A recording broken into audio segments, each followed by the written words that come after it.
Hi, welcome to what's happening. Here are the top 5 stories today. At number 1, the Nigerian National Petroleum Company NNPCL Limited has engaged security agencies and other industry stakeholders to dismantle cartels suspected to be hoarding petrol across the country. The company said that as the nationwide supply and distribution of premium motor spirit PMS, also known as Petrol, continue to improve, it has products that can last for 30 days. The Chief Corporate Communications Officer of NNPCL, Ojukwu, therefore called on motorists to shun panic buying of the product. Soneye said the NNPCL was also collaborating with relevant downstream agencies such as the Nigerian Midstream and Downstream Petroleum Regulatory Agency, NMDPRA, labor unions in the sector, and security operatives to address hoarding and other unwholesome practices. At number 2, the Economic and Financial Crimes Commission (EFCC) is investigating 10 senior officers of the Nigeria Security and Civil Defense Corps (NSCDC) over an alleged 7.5 billion fraud. The anti-graft agency has also invited 10 contractors linked to the alleged fraud, which is reported to have involved laundering money through bureau de change operators. According to The Punch, EFCC Chairman Ojukwu had on April 26, 2024, written a letter to the NSCDC CG inviting the 10 indicted NSCDC officers for questioning. It added that the document disclosed the officers involved were scheduled to be questioned by the EFCC from May 2, 2024 onwards. The EFCC is investigating the alleged diversion of 7.5 billion naira by contractors working with the Commandant General of the NSCDC Armored Audit. The funds reportedly shared to contractors' accounts have been identified and linked to BDC operators. During the interrogation, the contractors gave useful statements that led to the recovery of approximately 1 billion naira by the EFCC. At number 3, activists, media stakeholders, and Nigerians have expressed outrage over the prolonged detention of Foundation for Investigative Journalism (FIG) reporter Daniel Ojukwu.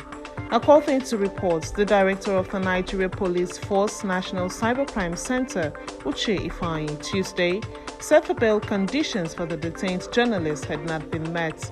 The journalist was reportedly detained following a petition related to FIJ's coverage of alleged financial mismanagement in the Office of the Senior Special Assistant to the President on Sustainable Development Goals, OSSAP SDGs, Adejoke Olerope Adefulire.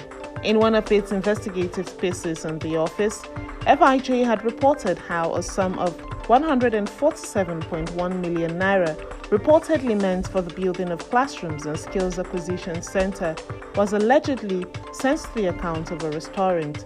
But in an official statement on its X handle on Monday, the OSSAP SDGs denied the allegations as false. FIJ's founder, Fisayo Shoyombo, criticized the prolonged detention, calling it insane. He reiterated the need to follow due process, stating that false publications should be addressed through legal means. At number 4, Chairman of the House of Representatives Committee on HIV and AIDS, Tuberculosis and Malaria Control, Amobi Oga, has stated that Nigeria needs an estimated $8 billion annually to sustain the fight against HIV and AIDS. Speaking at the 2024 Nigeria HIV Prevention Conference in Abuja, Oga underscored the need to increase local funding in the fight against the disease. The conference, themed Accelerating HIV Prevention to End AIDS Through Innovations and Community Engagement, was organized by the National Agency for the Control of AIDS. Nigeria currently has an estimated 1.8 million people living with HIV, with about 1.63 million already on antiretroviral therapy, and has the highest burden of children born with HIV in the world.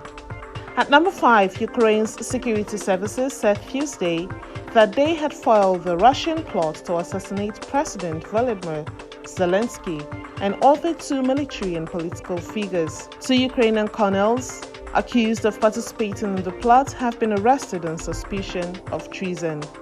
The Ukrainian Domestic Intelligence Agency, the SBU, said in a statement that the plot had involved a network of agents, including the two colonels, that was run by Russia's Federal Security Service, or FSB, the main successor to the KGB. According to the SBU, the agents working at Russia's direction were tasked with identifying people close to Mr. Zelensky's security detail who could take him hostage and later kill him. That's it on what's happening. You can join the conversation on our website at www.ritztv.ng. Follow us on social media at Ritz TV and subscribe to our YouTube channel at Ritz TV Nigeria. Thanks for watching. I am Francis Oti.